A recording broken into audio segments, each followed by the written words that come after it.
بسم اللہ الرحمن الرحیم۔ شروع اللہ کا نام لے کر جو بڑا مہربان نہایت رحم والا ہے۔ والعصر ان الانسان لفی خسر الا الذین آمنوا وعملوا الصالحات وتواصوا بالحق وتواصوا بالصبر۔ السلام علیکم۔ بسم اللہ الرحمن الرحیم۔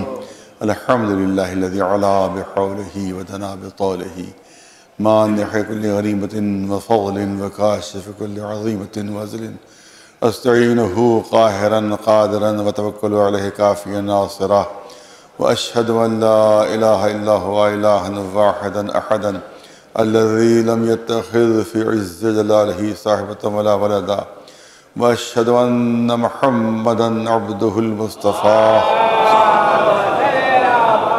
رسولہ المجتبی ارسلہ لانفاذ امرہ بعثہ لانہاء عذرہ وتقدیم نذرہ صلی اللہ علیہ وعلی اہل بیت الذین هم موضع سرہ وعبۃ علمہ ولجا امرہ لهم خصائص حق ولایہ مفہوم الوصیۃ والوراثہ اوصیکم عباد اللہ ونفسی بتقوی اللہ۔ جو موضوع گفتگو چل رہا ہے میں چاہتا ہوں کہ اس کو تھوڑا سا اور آپ کی خدمت میں پیش کیا جائے، کیونکہ جو بہت بڑی ناانصافی اور بہت بڑا ظلم محسن اسلام، محافظ رسول، محافظ شریعت، محافظ اسلام جناب حضرت ابو طالب علیہ السلام کی سلسلے میں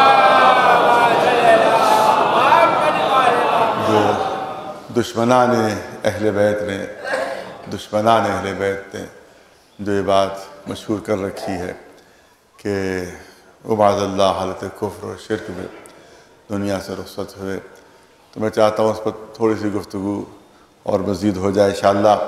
شہزادی فاطمہ زہرا سلام اللہ علیہ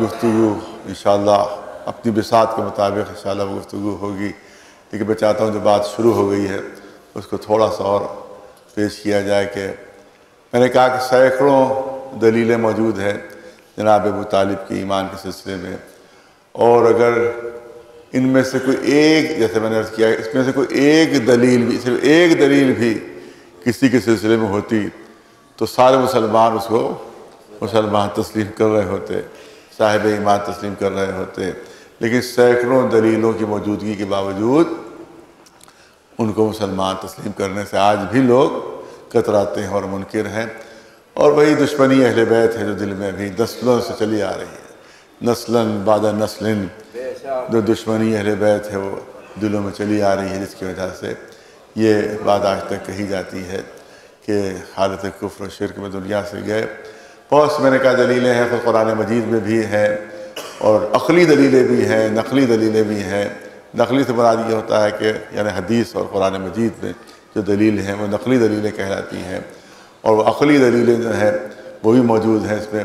ایک دلیل، بہرحال بہت سی چیزیں ایسی ہیں جو آپ کی سنی ہوئی بھی ہیں، لیکن کیونکہ ایک ربط ہے اور ایک موضوع ہے لہذا اسی لحاظ سے گفتگو ہے کہ اللہ نے سورہ ضحیٰ میں ارشاد فرمایا ہے وَالضُّحَىٰ وَاللَّيْلِ إِذَا سَجَىٰ مَا وَدَّعَكَ رَبُّكَ وَمَا قَلَىٰ وَلَلْآخِرَةُ خَيْرٌ لَكَ مِنَ الْأُولَىٰ وَلَسَوْفَ يُعْطِيكَ رَبُّكَ فَتَرْضَىٰ أَلَمْ يَجِدْكَ يَتِيمًا فَآوَىٰ وَوَجَدَكَ ضَالًّا فَهَدَىٰ وَوَجَدَكَ عَائِلًا فَأَغْنَىٰ۔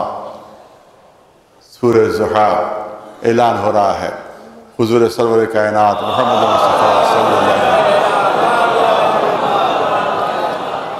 والضحیٰ واللیل اذا سجیٰ، قسم ہے صبح کی، قسم ہے رات کی جب وہ چھا جائے، ما ودعک ربک وما قلیٰ، اللہ نے آپ کے رب نے کبھی آپ کو اکیلا نہیں چھوڑا، کبھی آپ کو تنہا نہیں چھوڑا۔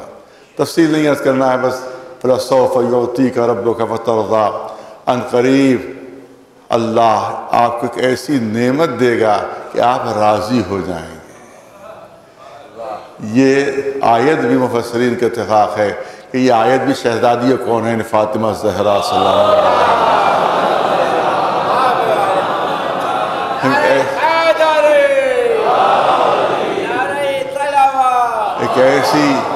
نعمت اللہ دے گا، قریب ایک ایسی نعمت اللہ دے گا کہ آپ سے راضی ہو جائیں گے۔ پوری کائنات چاہتی ہے کہ اللہ راضی ہو جائے، اور اللہ چاہتا ہے کہ اس کا حبیب راضی ہو جائے، اس کا محبوب راضی ہو جائے، اس کا رسول راضی ہو جائے۔ قریب ایسی نعمت دوں گا کہ اس سے آپ راضی ہوں گے۔ الم یجد کے یتیما فآوا، کیا آپ یتیم تھے تو ہم نے آپ کو پناہ نہیں دی، ہم نے آپ کو پناہ نہیں دی۔ ووجدک ضالا فہدا۔ اب یہاں کے اوپر مفسرین ذرا سا گھبرائے ہوئے ہیں، اور انہوں نے کوشش کی ہے کہ اس کی تشریح کی جائے، تفسیر کی جائے، لیکن ظاہر ہے کہ چاہے وہ غیر ہی کیوں نہ ہو، لیکن اس نے اگر اچھی بات کہی ہے تو اس کا اعتراف کرنا جو ہے وہ لازم ہے۔ لہذا میں یہاں پر ایک ہمارے مذہب اور مسلک کے سے الگ جو مفسر ہیں علامہ مودودی، ان کی تفسیر پیش کرنا چاہتا ہوں۔ الگ الگ تفسیریں اس کی ہوئی ہیں، بہت زیادہ کوشش کی گئی ہے اس مسئلے کو حل کرنے کی۔ ضالن یعنی معاذ اللہ گمراہ، ہم نے آپ کو گمراہ پایا تو آپ کی ہدایت کی۔ رسول اللہ کے سلسلے میں تصور نہیں ہو سکتا ہے کہ معاذ اللہ وہ کبھی گمراہ رہے ہوں جو اللہ نے ان کی ہدایت فرمائی ہو۔ اب یہاں پر مسئلہ آ کر پھنس جاتا ہے مفسرین کے لیے، علماء کے لیے، کہ بھئی اس کی تفسیر کیا کی جائے، اس کی تشریح کیا کی جائے۔ تو اب علامہ مودودی نے اس کی، میں تو سمجھتا ہوں سب سے اچھی تفسیر جو مجھے ملی ہے، شیعوں نے بھی کی ہے تفسیر، علماء نے کی ہے، لیکن سب سے اچھی تفسیر جو ملی ہے وہ مجھے علامہ مودودی کی ملی ہے۔ انہی نے اس کی تفسیر یہ کی ہے کہ ضال کے معنی جہاں گمراہ کے ہیں، راہ سے بھٹکے ہوئے کے ہیں، وہاں ضال کے ایک اور معنی بھی ہیں۔ عربی زبان بہت وسیع زبان ہے، ایک ایک لفظ کے 50 60 100 معنی ہوا کرتے ہیں۔ تو یہاں پر ضال کے ایک اور بھی معنی ہے عربی زبان میں، ان کا ضال کے معنی ہے عربی میں سایہ دار درخت۔ ضال کے ایک معنی ہے سایہ دار درخت، یعنی اعلان فرما رہا ہے کہ عرب کے تپتے ہوئے صحراؤں میں اے رسول آپ ایک سایہ دار درخت تھے، ہم نے لوگوں کو آپ کی طرف ہدایت کی، ہم نے لوگوں کو آپ کی طرف ہدایت کی۔ میں تو سمجھتا ہوں اس سے بہتر اور تفسیر نہیں ملی جو، تو یہ ہے گمراہ نہیں، معاذ اللہ گم کردہ راہ نہیں، بلکہ سایہ دار درخت ہے۔ اس کفر کے تپتے ہوئے صحرا میں، اس شرک کے تپتے ہوئے صحرا میں آپ ایمان کے اور ہدایت کے ایک سایہ دار درخت تھے، لوگوں کو آپ کی طرف ہدایت کی تھی کہ آپ کے زیر سایہ آ جائیں۔ ایک صلوات بھیجے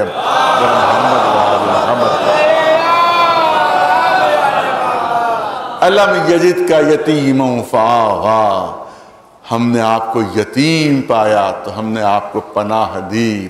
پالنے والے پورے قرآن مجید میں آپ دیکھ لیجئے، کہیں بھی اللہ نے اپنا احسان نہیں جتایا ہے،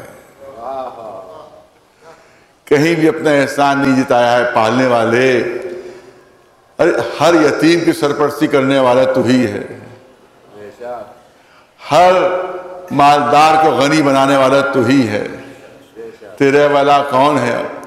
تو یہ تو تمام یہ نعمتیں تو وہ ہیں جو ہر ایک کو تو دیا کرتا ہے۔ بہت توجہ چاہوں گا، یہ نعمتیں تو وہ ہیں جو ہر یتیم کو ملتی ہیں، یہ نعمتیں تو وہ ہیں کہ جو ہر مالدار کو ملتی ہیں۔ تو وہ کیوں نعمتیں نہیں پیش کرتا جو تو نے رسول کو دی ہیں اور جو کسی اور کو نہیں ملی ہیں؟ ارے اگر احسان ہی جتانا تھا، بہت پڑھا لکھا مجمع میرے سامنے ہے، پالنے والے اگر تجھے احسان ہی جتانا تھا تو یہ کہنا چاہیے تھا کہ ہم نے تم کو عالمین کے لیے رحمت بنا دیا، یہ احسان ہونا چاہیے تھا۔ اگر احسان ہی جتانا تھا تو یہ فرمانا چاہیے تھا کہ تمہارے طفیل میں پوری کائنات خلق کر دی، تمہارے طفیل میں پوری کائنات خلق کر دی، جو کسی اور کے طفیل میں نہیں، کسی نبی کے لیے نہیں کہا جا سکتا، کسی رسول کے لیے نہیں کہا جا سکتا۔ وہ نعمت جو تو نے عطا فرمائی اس کا اعلان ہونا چاہیے تھا۔ ہم نے تجھ کو محبوب بنایا، تجھ کو اپنا حبیب بنایا، یہ تمام چیزیں وہ تھیں جس کا تذکرہ ہونا چاہیے تھا۔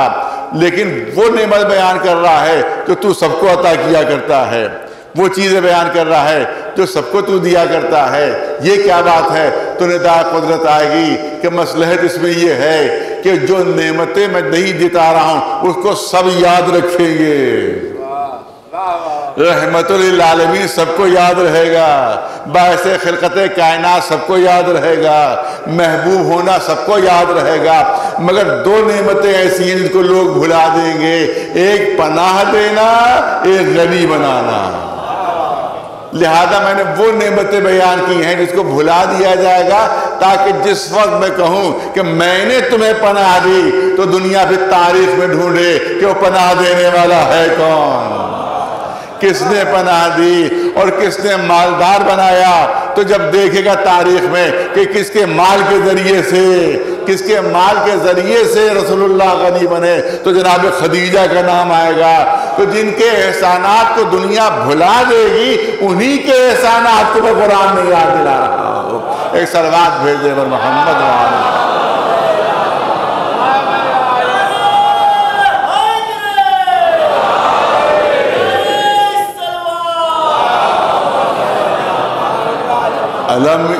تمام تاریخیں خود جو معاذ اللہ کافر کہتے ہیں، جو معاذ اللہ مشرک کہتے ہیں، وہ بھی ظاہر کہ کوئی اس بات سے انکار نہیں کر سکتا کہ آغوش میں لے کر تربیت دینے والے، پالنے والے، پناہ دینے والے جناب ابو طالب ہیں، اس سے کوئی انکار نہیں کر سکتا۔ تو وہی اب یہاں پر سوال یہ ہوتا ہے کہ پناہ دے رہے ہیں ابو طالب، اللہ کہہ رہا ہے میں نے پناہ دی۔ آغوش میں لے کر پال رہے ہیں ابو طالب، اللہ کہہ رہا ہے میں نے تمہیں کفالت کی، میری کفالت رہی۔ اور یاد رکھیے کہ اللہ کبھی کسی کافر کے عمل کو اپنی طرف منسوب نہیں کرتا ہے۔ اگر معاذ اللہ آپ دیکھیں تو کہ جناب موسیٰ کس کی آغوش میں پرورش پا رہے ہیں؟ فرعون کی آغوش میں پرورش پا رہے ہیں، مگر کہیں اللہ نے نہیں کہا کہ ہم نے تم کو پناہ دی، بلکہ فرعون کا نام لے کر کہا گیا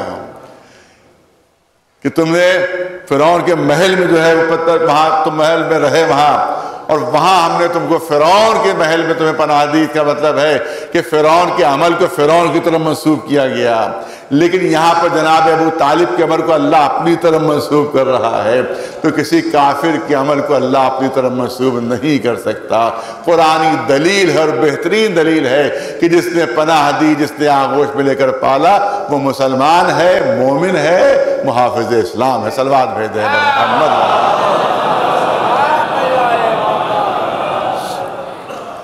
قرآن ایک اور دلیل عرض کرنا چاہتا ہوں، کیونکہ قرآن ہی ظاہر ہے کہ تمام مسلمانوں مشترک ہے، حدیث کے سلسلے میں اختلاف ہو سکتا ہے مگر قرآن کی آیتوں میں تو اختلاف نہیں ہو سکتا۔ ربنا جناب ابراہیم کعبے کی تعمیر اعلان ہو رہا، ربنا تقبل منا، پالنے والے ہمارے اس عمل کو قبول فرما، انک انت السمیع العلیم، پالنے والے تو سمیع بھی ہے، علیم بھی ہے۔ ربنا وجعلنا مسلمین لک، پالنے والے تو ہمیں اپنا مسلمان قرار دے، اپنا مسلمان قرار دے، اپنا مسلمان قرار دے۔ سوال یہاں پر ہوتا ہے کہ کیا ابھی تک مسلمان نہیں ہے ابراہیم؟ کیا ابراہیم مسلمان نہیں ہے؟ تو مسلمان نہیں تو نبوت کیسے مل گئی؟ جب مسلمان نہیں تو رسالت کیسے مل گئی؟ جب مسلمان نہیں تو خلت کیسے مل گئی؟ مسلمان نہیں تو امامت کیسے مل گئی؟ تو اس کا مطلب یہ ہے کہ یہ ہمارے جیسے مسلمان بننے کی دعا نہیں ہے، اپنا مسلمان بنا، یعنی جو اسلام کا اعلیٰ ترین درجہ ہے اس پر ہمیں فائز کر دے، جو اعلیٰ ترین درجہ اسلام کا ہے اس پر ہمیں فائز کر دے۔ وجعلنا مسلمین لک، ہم دونوں کو جناب ابراہیم و جناب اسماعیل ہم دونوں کو اپنا مسلمان قرار دے۔ اس کے بعد دعا ہے وذریتنا امۃ مسلمۃ لک، اور ہماری اولاد میں سے بھی امت مسلمہ قرار دے، یعنی جو درجہ ہمارے اسلام کا ہے ہماری اولاد میں کچھ لوگ ایسے ہوں کہ جن کے اسلام کا وہی درجہ ہو کہ جو ہمارے اسلام کا درجہ ہے۔ ربنا وابعث فیہم رسولا، اور انہی مسلمان ذریت میں توجہ رہے اسی مسلمان ضروریت میں تو ایک رسول قرار دے، اسی مسلمان ضروریت میں کہ جو ہمارے ہی درجے کے مسلمان ہیں. توجہ رہے، نہیں بہت توجہ کے قابل ہے یہ قرآنی دلیل کہ ہماری ضروریت میں مسلمان قرار دے. یعنی جو درجہ اسلام کا ہمارا ہے وہی ضروریت میں بھی ہمارے کچھ لوگ ایسے ہوں جن کو وہی درجہ عطا ہو کہ جو ہمارے اسلام کا درجہ ہے، اور انہی کے درمیان ایک رسول مبعوث فرما. اس امت مسلمہ کے درمیان ایک رسول مبعوث فرما. اس کا مطلب یہ ہے کہ جہاں رسول تشریف لائے ہیں ان لوگوں کا اسلام اسی درجے کا اسلام تھا کہ جو ابراہیم کا درجہ تھا، جو ابراہیم کا درجہ تھا. ارے تم مسلمان نہیں مان رہے ہو، اور قرآن کہہ رہا ہے ان کے اسلام کا درجہ وہی ہے جو ابراہیم کے اسلام کا درجہ ہے، ابو طالب کے اسلام کا وہی درجہ، جناب عبداللہ کے اسلام کا وہی درجہ، جناب عبد المطلب کے اسلام کا وہی درجہ ہے. ایک صلوات بھیجے محمد.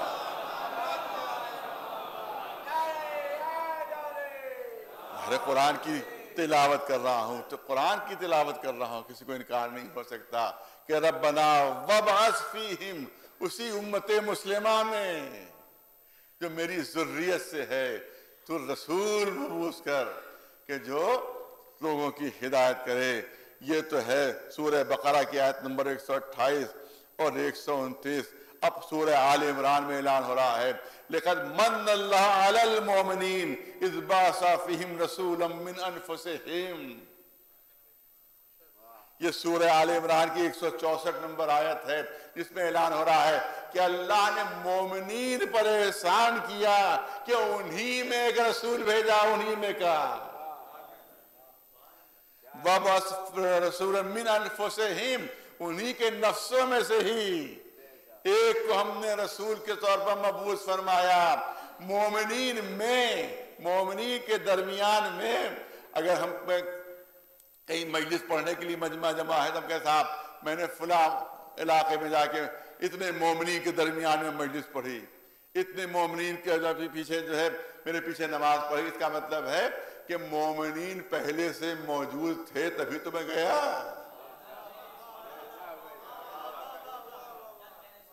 جب میں نے جا کر وہاں مومنین جمع کیے اس کے بعد مجلس پڑھی. مومنین وہاں پہلے سے موجود تھے تبھی تو میں گیا، تبھی تو میں وہاں مجلس پڑھی میں نے، تبھی تو میں نے امام جماعت کے حیث کے سوا فرائض انجام دیے. اس کا مطلب یہ ہے کہ مومنین پہلے سے موجود تھے. جس میں رسول مبعوث ہوئے، قرآن کہہ رہا ہے ہم نے مومنین پر احسان کیا کہ ان کے درمیان انہی کے نفسوں میں رسول کو مبعوث کیا. اس کا مطلب ہے کہ مومنین پہلے سے موجود تھے. تو ذرا ان مومنین کے نام ہمیں بتا دو. کیا ابو جہل تھا؟ کیا ابو لہب تھا؟ کیا عاص ابن وائل تھا؟ یہ مومنین ہیں کون جس میں رسول مبعوث ہوئے ہیں؟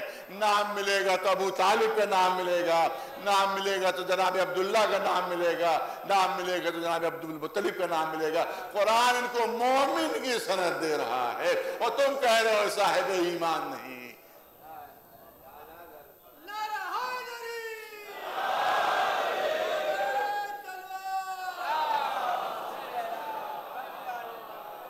تو قرآن کا انکار کر رہے ہو تم، قرآن کے منکر ہو. جو جناب ابو طالب کے یہاں تک کہ ظاہر کہ جب جناب ابو طالب کو کافر کہا تو لوگوں نے کہا بھی جناب عبداللہ کا وہ بھی کافر، کہ جناب عبد المطلب کا وہ بھی کافر. اب سلسلہ بڑھتا چلا گیا کیونکہ سلسلہ ابو طالب تو رکے گا نہیں. پھر مجبوراً کہنا پڑا کہ باپ بھی کافر، ماں بھی کافرہ، دادا بھی کافر. اور قرآن کہہ رہا ہے کہ ہم نے مومنین میں مبعوث کیا، مومنین میں مبعوث کیا. تم جو ایمان سے انکار کرتے ہو تو ذرا سا دیکھو تو کہیں خود تو کافر نہیں بنے جا رہے ہو.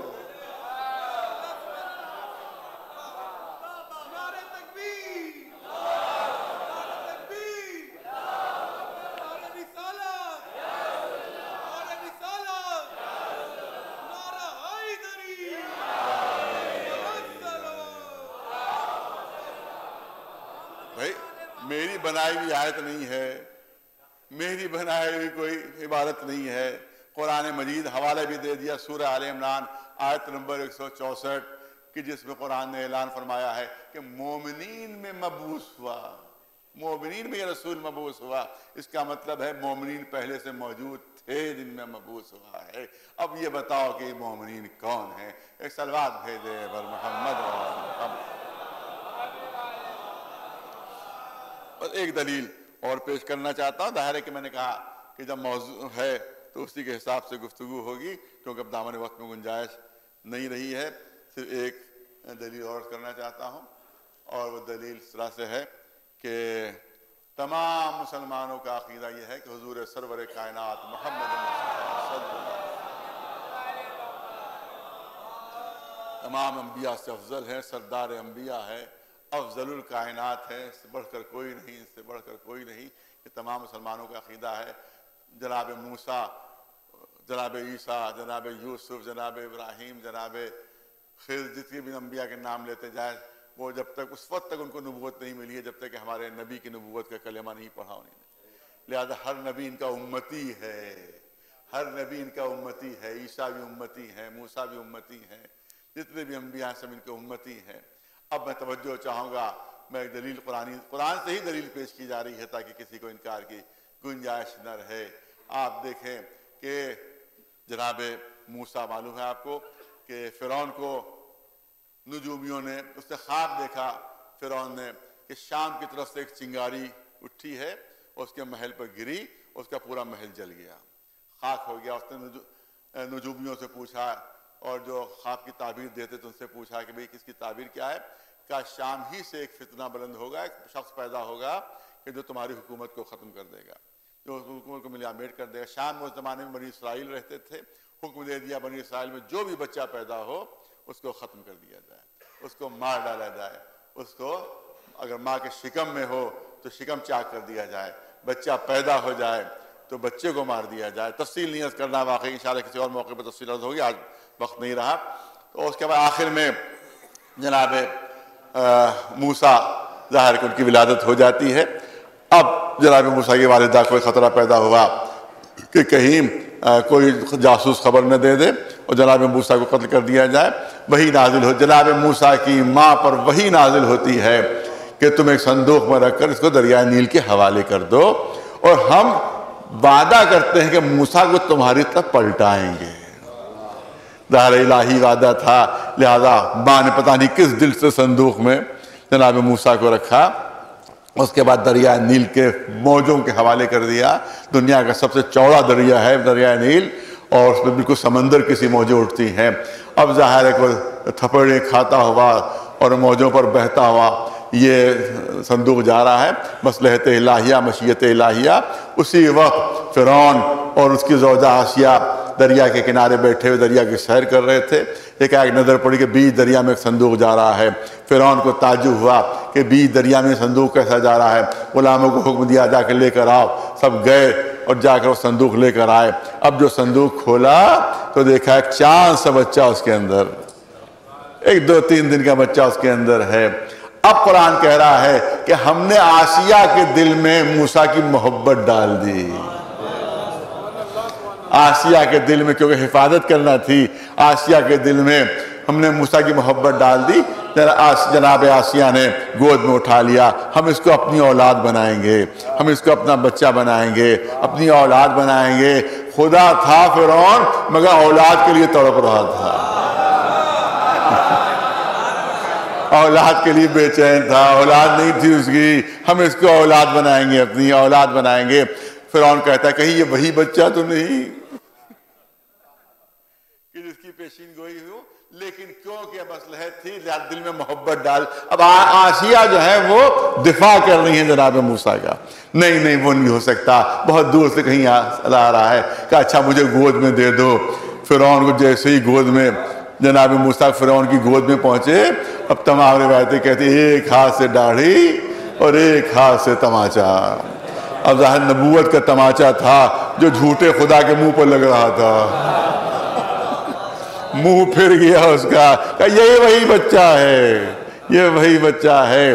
اور اس کے بعد پھر امتحان ہوتا ہے، آپ کو معلوم ہے پورا اس نے کہا امتحان لیں گے، آگ لائی گئی، ہیرے جواہرات لائے گئے، اور اس کے بعد پھر اس نے سوچا عام بچہ ہے تو آگ کی طرف ہاتھ بڑھائے گا، اگر وہی مخصوص بچہ ہے تو ہیرے جواہرات کی طرف ہاتھ بڑھائے گا۔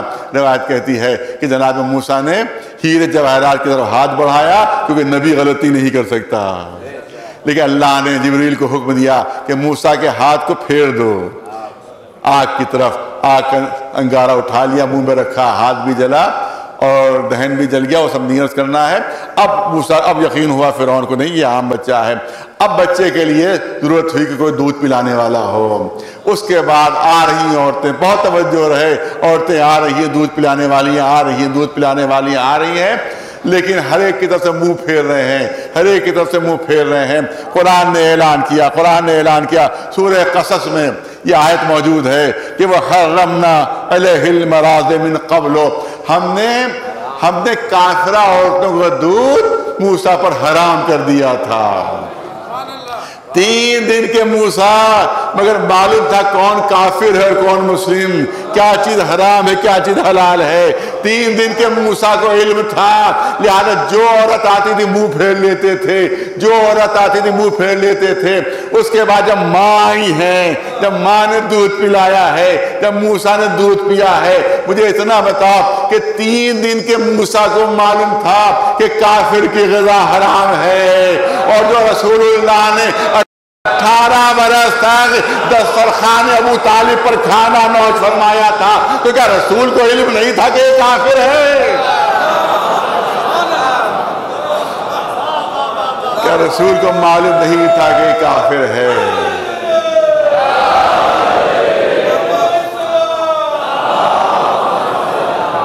اس کا مطلب یہ ہے کہ اگر جناب ابو طالب کو کافر مانو گے تو بات ابو طالب تک نہیں رہے گی، بلکہ بات رسول اللہ تک پہنچ جائے گی کہ کافر کے دسترخوان پر کھانا نوش فرماتے رہے تو موسیٰ افضل ہو جائیں گے، تو ہمارا رسول مفضول ہو جائے گا۔ ایک سلوات بھیج دیں محمد علیہ السلام۔ ایک چیز اور عرض کرنا ہے، اب وقت نہیں رہا، وہ ایک انشاءاللہ اگلی اس کی تفصیل عرض ہوگی۔ ایک کچھوچا شریف میں گیا تھا ابھی پرسوں، تو وہاں 3 درگاہیں سب سے بڑی مانی جاتی ہیں ہندوستان میں۔ اجمیر شریف جو اجمیر میں ہے، اور دہلی میں خواجہ نظام الدین اولیاء ان کی درگاہ دوسرے نمبر پر، تیسرے نمبر پر کچھوچا شریف کی درگاہ ہے، جہاں میں وہاں حاضری دی میں نے وہاں، انہوں نے بتایا کہ یہاں جب محرم ہوتا ہے تو انہیں مجھے دعوت دی کہ آپ 9 محرم کو آئیے، پوری رات جلوس نکلتا ہے اور لاکھوں لاکھ مجمع ہوتا ہے وہاں کا۔ میں نے کہا بھائی لکھنؤ میں 9 محرم میں آ ہی نہیں سکتا، یہاں پر حاضری نہیں دے سکتا۔ کہا کہ نہیں، وہ تو 9 محرم ہی وہ تعزیہ اٹھتا ہے یہاں کے اوپر، اس میں آئیے تو آپ دیکھیے کہ ہم محرم کیسے مناتے ہیں، آئیے دیکھیے محرم کیسے مناتے ہیں اور تعزیہ داری کیسے کرتے ہیں۔ اور اس کے بعد پھر انہوں نے تبرکات وہ دکھائے جو وہاں موجود تھے، 700 سال پرانے۔ کہا کہ یہ ہمیں تبرکات خاندانی ملے ہیں، جس میں جناب فاطمہ زہرا کی چادر کا ایک ٹکڑا ہے، جس میں مولا علی کے پیٹھ میں کمر میں باندھنے والا ایک پٹکا ہے۔ کہا یہ جب 9 محرم کو جلوس نکلتا ہے تو یہاں کے جو سجادہ نشین ہیں وہ یہی پٹکا باندھتے ہیں مولا علی کا، اور اس کے بعد زیارت کرائی جاتی ہے اس ٹکڑے کی جو شہزادی کی چادر کا ٹکڑا ہے۔ وہ تبرکات، اور بھی تبرکات ان کے پاس بہت ہیں، لیکن سب کا تعلق، ان سارے تبرکات کا تعلق اہل بیت علیہم السلام سے ہے۔ ان کی جو مسجد میں گیا، مسجد میں دروازوں کے اوپر پنجتن پاک کے نام لکھے ہوئے تھے، کوئی اور نام نہیں تھا، صرف پنجتن پاک کے نام تھے، اللہ، محمد، علی، فاطمہ، حسن، حسین۔ مسجد کے دروازے پر نام لکھے ہوئے، تبرکات اہل بیت کے، صرف اور صرف اہل بیت کے، صرف اور صرف اہل بیت کے۔ اگر یہ اہل بیت کے ماننے والے نہ ہوتے، اہل بیت کے چاہنے والے نہ ہوتے تو کسی اور کے تبرکات میں بھی کچھ نہ کچھ ہونا چاہیے تھا۔ ارے کسی اور کی چادر کا ٹکڑا کیوں نہیں ہے وہاں پر؟ کسی اور کے کمر کا پٹکا کیوں نہیں وہاں کے اوپر؟ اس کا مطلب یہ ہے کہ سب کے سب محبان اہل بیت ہیں، ورنہ کہیں تو کوئی اور تبرک ہوتا ان کے پاس؟ بھئی ہمارے ایک پردادا ہے، ایک پرنانا ہے، تو خالی پردادا کے تبرک تھوڑی ہوں گے، پرنانے کے تبرک بھی ہوگا۔ لوگ کہیں صاحب دادا کا تبرک تو رکھا، نانا کا تبرک نہیں محفوظ رکھا۔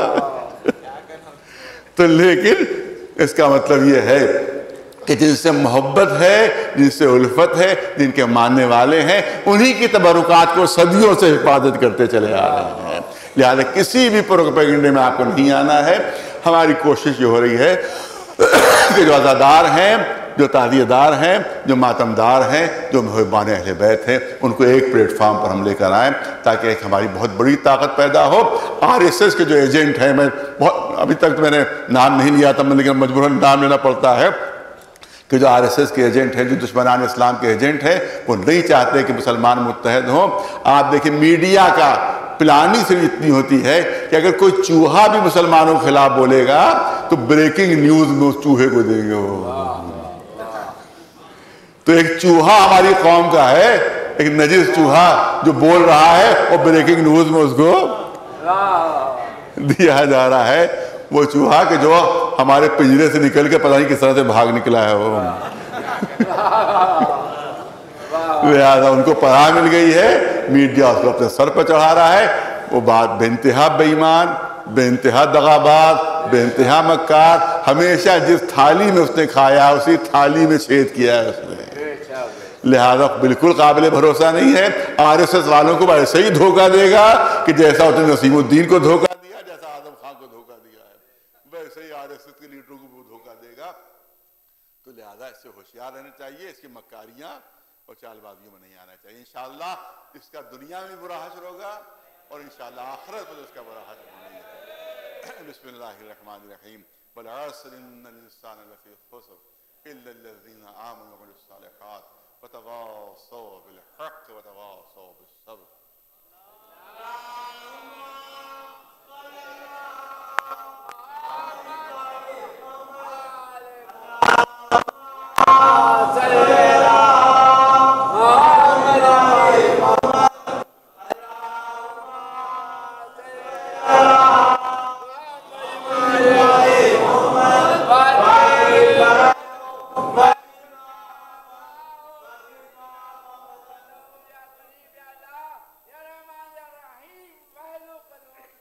بسم اللہ الرحمن الرحیم۔ الحمدللہ استتمام لنعمت سبحان اللہ استسلام لعزت لا الہ الا اللہ قرارا بوحدانیت وحسبنا اللہ فاقتا الى کفایت واشهد ان محمد رسول اللہ سید بریت صلی اللہ علیہ وعلى الاسفیاء من اثرت اتقوا اللہ عباد اللہ وحد الدنیا فإن الدار مبلغنا وآخر فنا في حلال حسابنا في حرام عقاب من استغنى في عفتنا من افتقر إلى حزنا ومن أفسر بها بصرته ومن أفسر إليه عمته فاستعدوا رحمكم الله ليوم الحساب واغتنموا المهلة فإنها تمر مر السحاب. اللهم صل على سيد المرسلين وشفيع المذنبين نبينا محمد صلى الله عليه وآله وعلى إمام المسلمين والوليد بن أبي طالب وفاطمة رسول الله والحسن المجتبى والحسين الشهيد بكربلاء وعلي بن الحسين ومحمد بن علي وجعفر بن محمد وموسى بن جعفر وعلي بن موسى ومحمد بن علي وعلي بن محمد والحسن بن علي عليهم الصلاة والسلام أجمعين. اللهم صل على مولانا صاحب الزمان الحجة القائم بالحق المنتظر عليه السلام. إن الله يأمر بالعدل والإحسان وإيتاء ذي القربى وينهى عن الفحشاء والمنكر والبغي يعظكم لعلكم تذكرون.